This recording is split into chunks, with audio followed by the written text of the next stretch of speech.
Bonjour et bienvenue dans ce Bizen pas live. Hello tout le monde.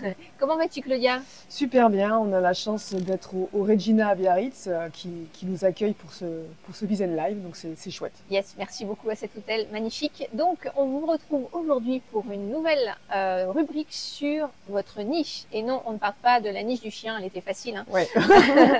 On parle de la niche en marketing, c'est-à-dire du segment de marché de la population que vous servez dans votre thématique, qui peut être plus ou moins spécifique. Et on va voir en fait quel est l'intérêt ou non de nicher. Parce que souvent, c'est quelque chose sur lequel les gens se cassent la tête. Donc on va accueillir ça, plutôt le creuser en profondeur. Donc Claudia, tu veux te présenter?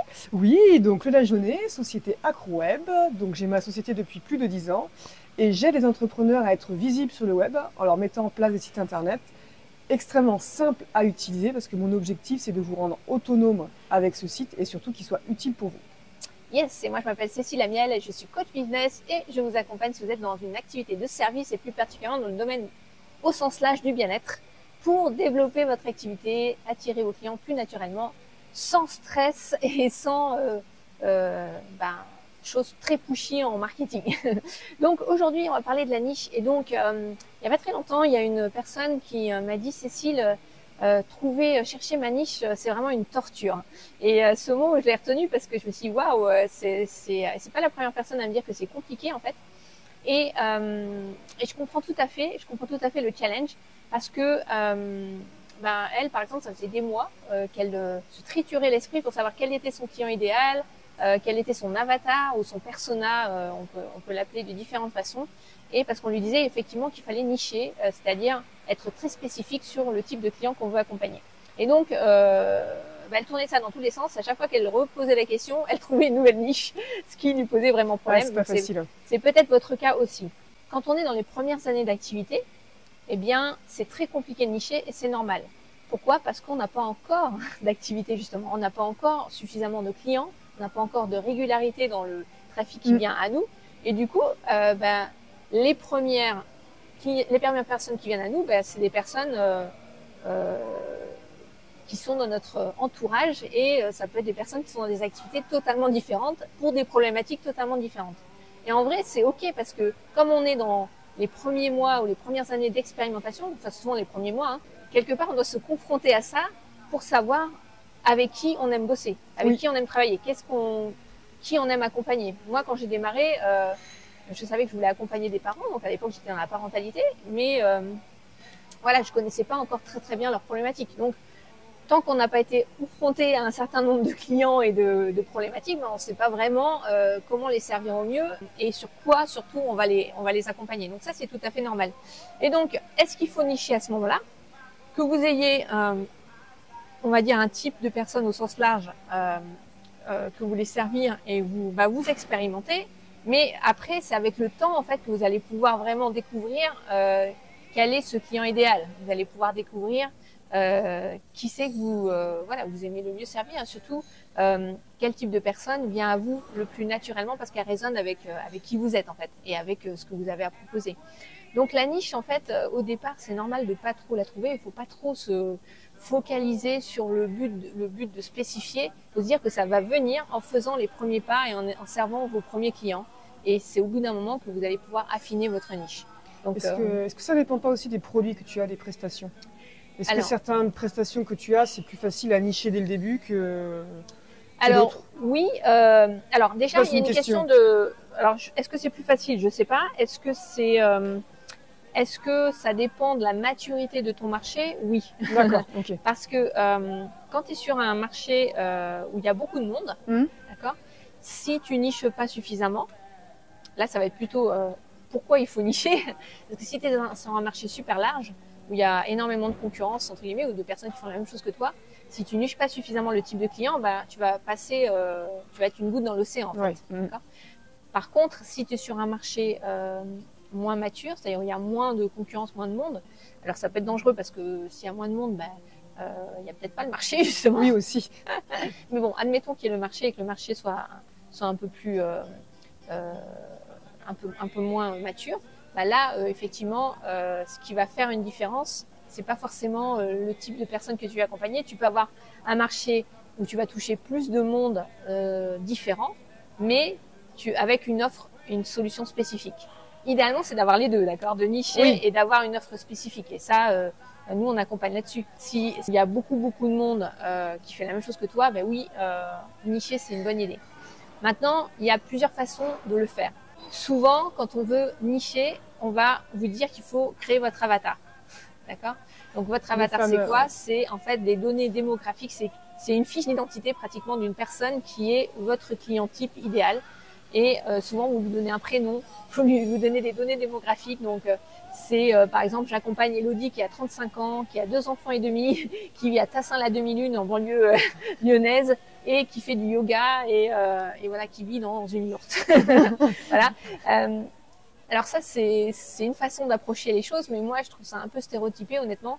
Et qu'est-ce qui se passe si vous avez aussi dans votre audience des gens qui s'appellent Marcel et qui ont 40 ans et qui sont pas exactement dans la même tranche et qui vivent pas dans une yourte.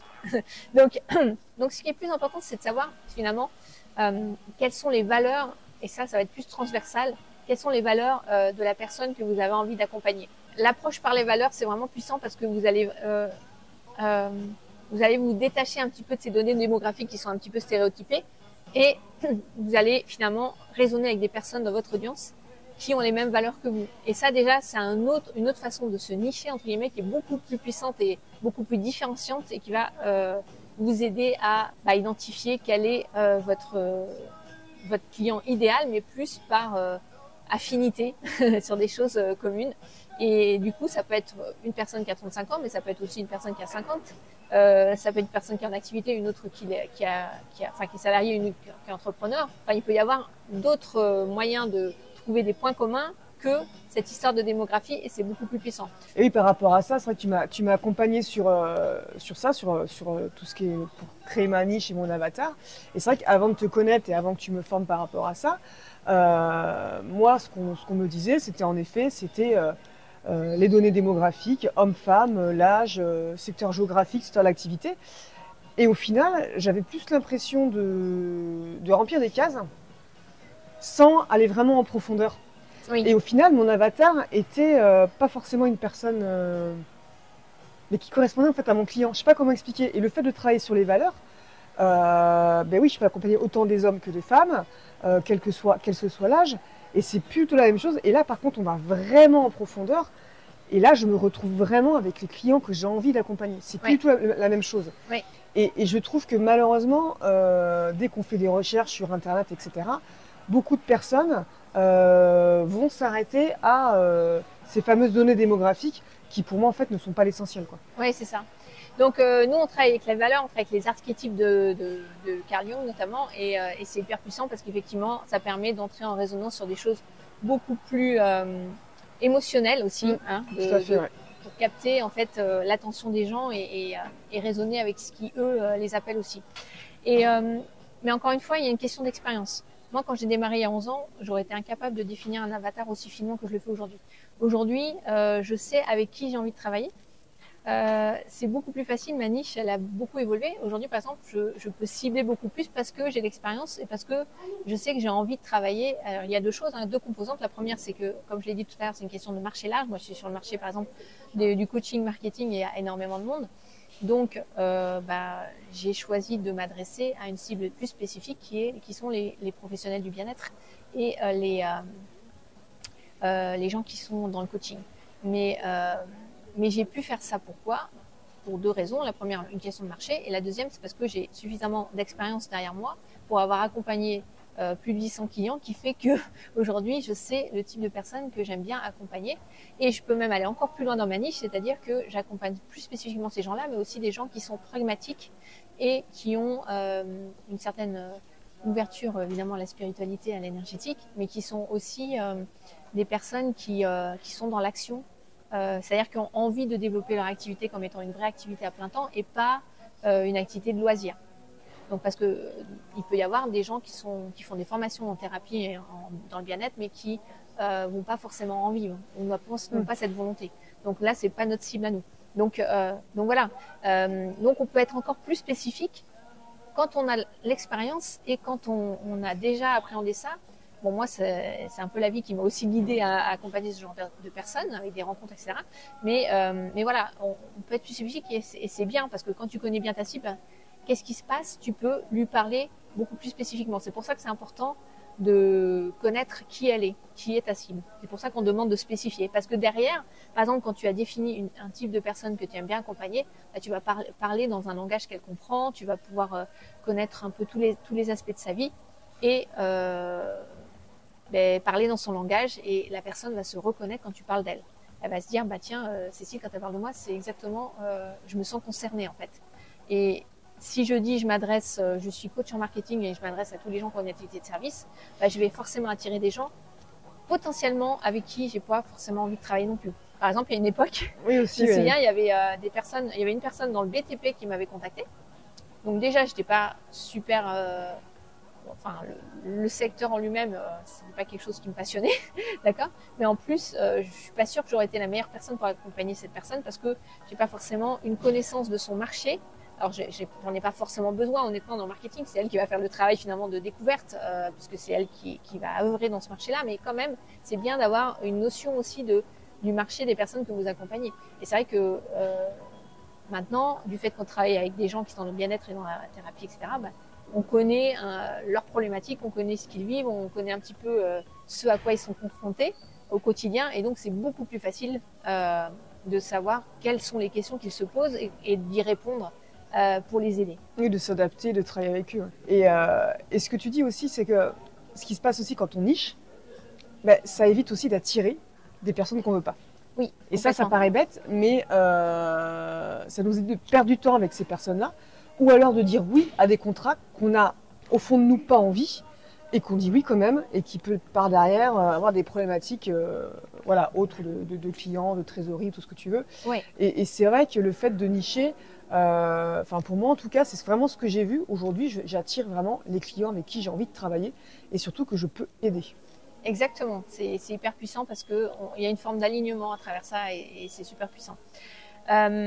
Donc, ce qui va vous aider, c'est ce travail dont on a parlé un petit peu autour des valeurs, mais du coup, c'est le travail sur votre marque parce que vous allez pouvoir définir la promesse de votre marque, vous allez pouvoir affiner quelles sont vos croyances, ce en quoi vous croyez que vous avez envie de défendre, votre vision du business, de la vie, de ce que vous avez envie encore une fois, de partager avec votre audience et ce que vous voulez diffuser dans le monde et puis vos différentes valeurs, comme on l'a dit. Donc, c'est ce travail en profondeur qui va faire une différence pour vous. Et à ce propos, d'ailleurs, on vous invite à télécharger le guide PDF, le plan 5 jours qui vous est offert pour développer votre activité et attirer vos prochains clients, même Juste si en vous n'avez dessous pas dans la encore d'audience. Voilà, en dessous dans la description.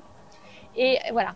Mais surtout, ce que j'aimerais que vous reteniez, c'est que la niche, en fait, si on prend l'étymologie du mot niche, alors j'ai pas l'étymologie exacte, mais niche, ça vient du domaine des oiseaux, d'accord? Et Ok, les je savais oiseaux, pas. bah oui, c'est niché en fait. Niché, ça veut dire quoi? Ça veut dire, c'est pas quelque chose d'enfermant, c'est pas une prison.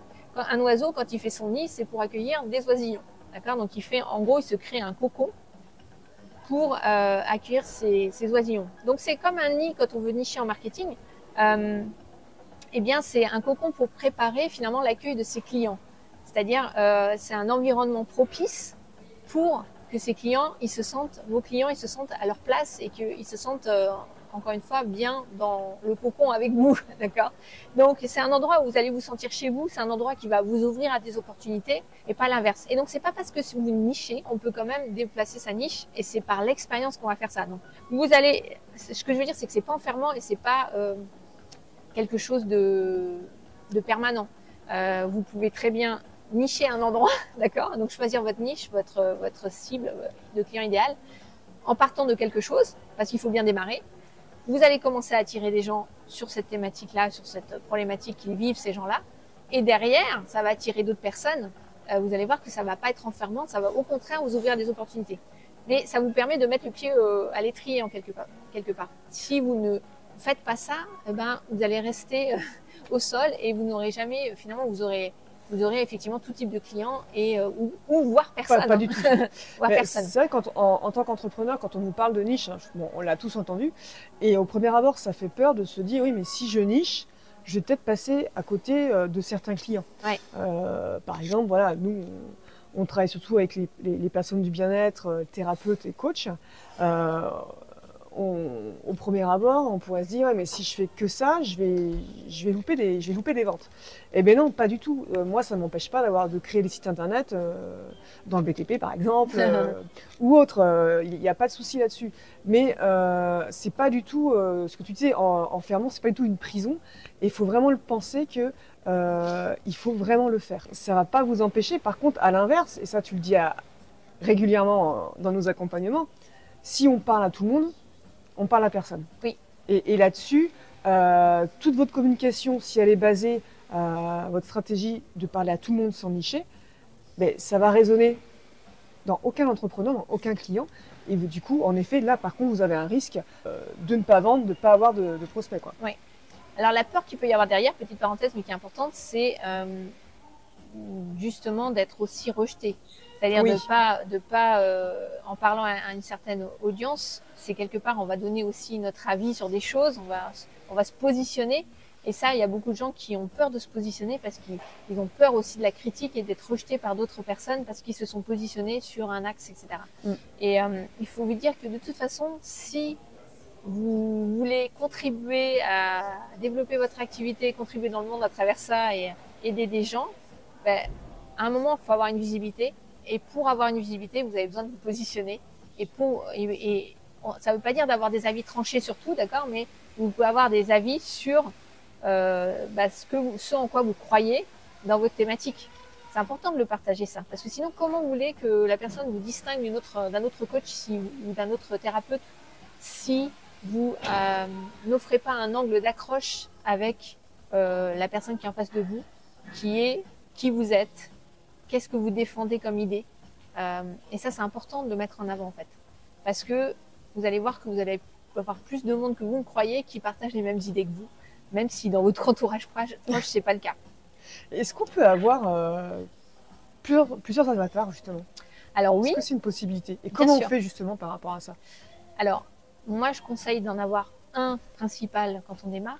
Pourquoi? Parce que sinon, vous allez vous épuiser en communication. Parce que, en fait, chaque avatar, donc chaque cible de client, quelque part, c'est une communication dédiée. Je te donne un exemple. Si je travaille dans l'hypnothérapie, d'accord, et que je suis hypnothérapeute et que j'accompagne des entrepreneurs qui font 100 000 euros de chiffre d'affaires, n'importe quoi. C'est-à-dire, je les aide peut-être à débloquer des croyances limitantes pour péter un plafond de verre et dépasser les 100 000 euros, d'accord? Ok.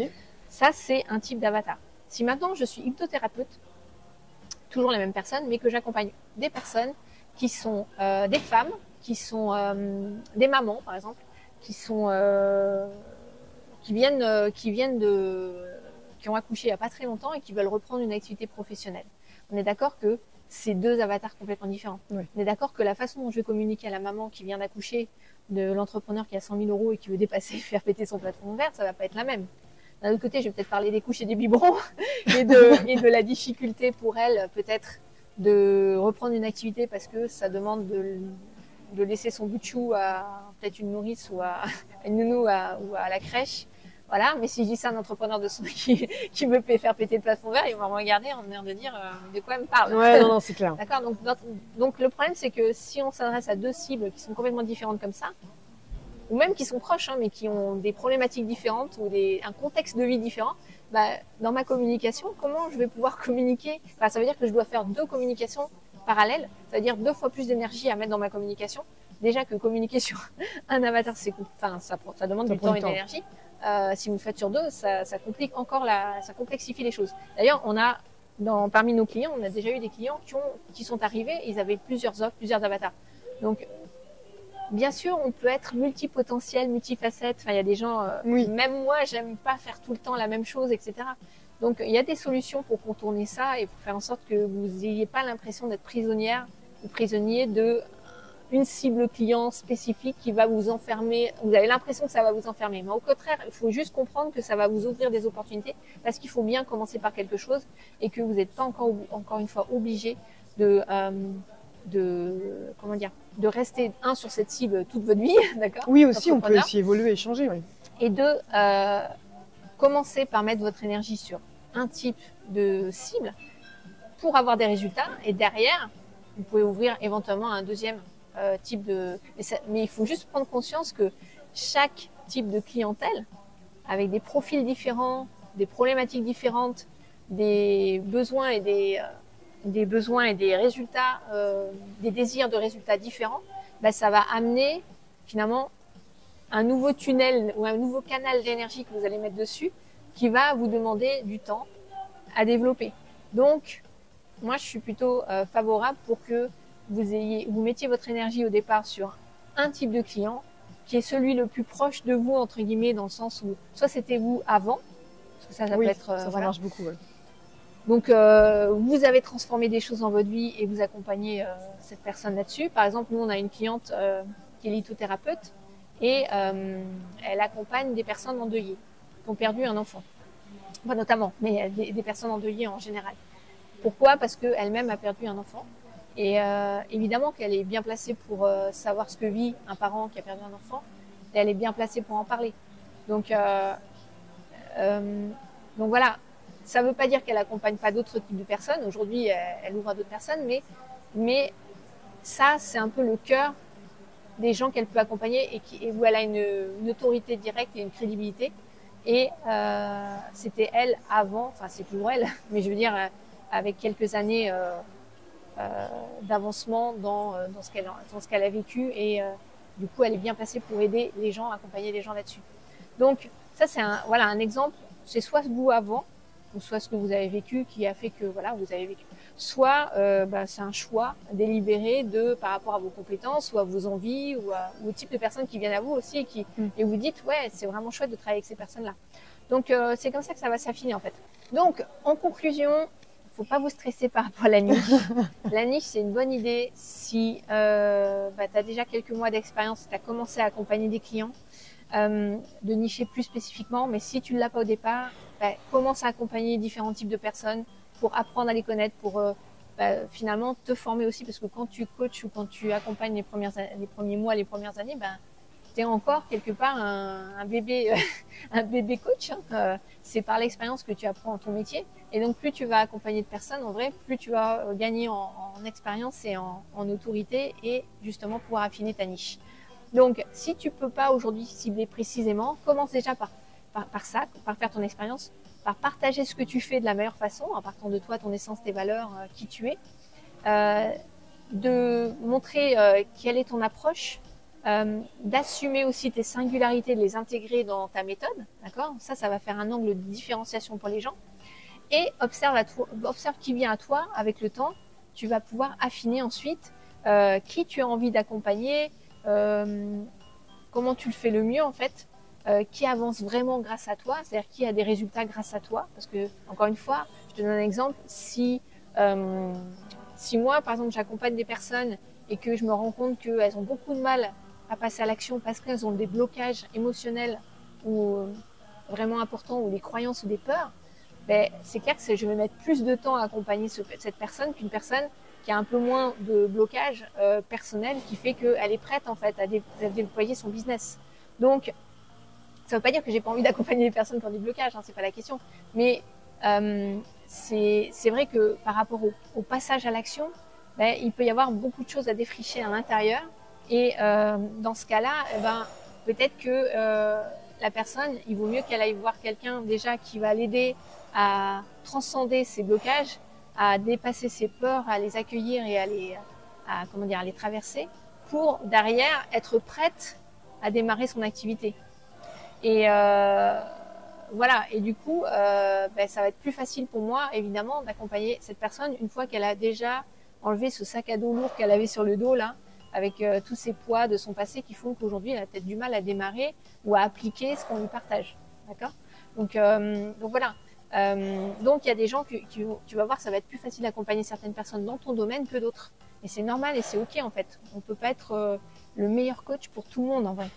D'accord ? Donc voilà ce que j'avais envie de partager sur le sujet de la niche et de ton client idéal, parce que ça on l'entend partout et ça peut mettre vraiment une grosse pression. Et moi l'idée c'est que de nuancer un peu tout ça pour que vous puissiez réellement avancer pas à pas comme on aime le dire et pas vous forcer à avoir une niche ultra pointue dès le départ, mais ça dépend de ton marché, ça dépend de tes envies, ça dépend de ton évolution. Et surtout, ça dépend de toi, en mettant en place petit à petit ton activité. Ouais, et pouvoir l'affiner au fur et à mesure. Exactement. J'espère que ça vous a éclairé sur la niche. C'était top, comme toujours. Moi, je suis à l'écoute. Merci Claudia. Merci à toi surtout. Si vous avez des questions, vous pouvez les poser en différé sous cette vidéo. On vous répondra avec grand plaisir. Et puis on vous retrouve très vite pour la prochaine. À très vite. Bye bye.